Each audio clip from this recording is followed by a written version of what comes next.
Albert Abad and their advisor Virgilio De Leon, they decided to reestablish and bring Victory Band back to life.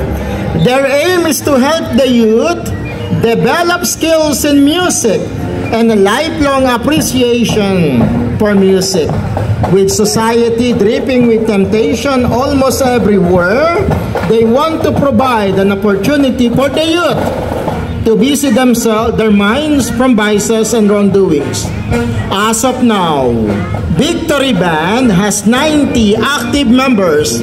Some are already working as musicians in different countries. Victory Band is known as the Agila ng Rosario. Ladies and gentlemen, Victory Band!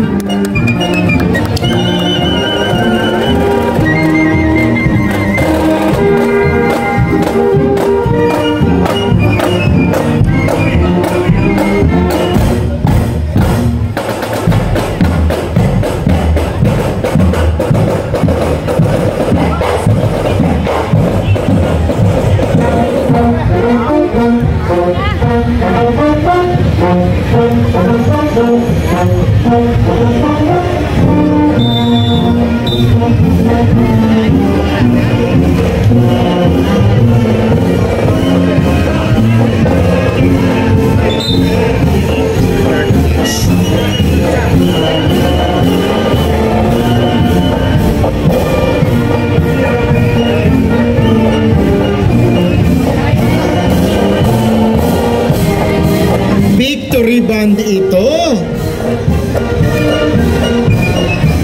ang mahuhusay na Victory Band.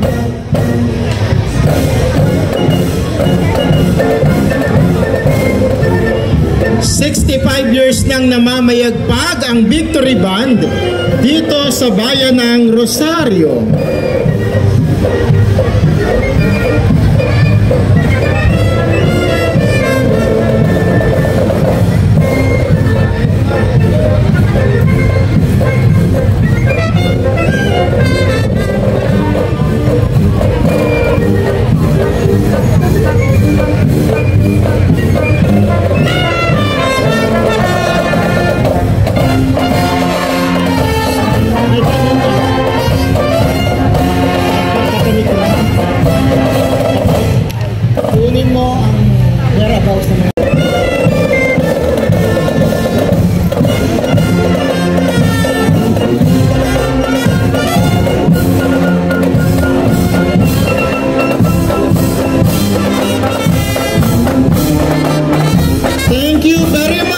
Victory Band, we miss you so much.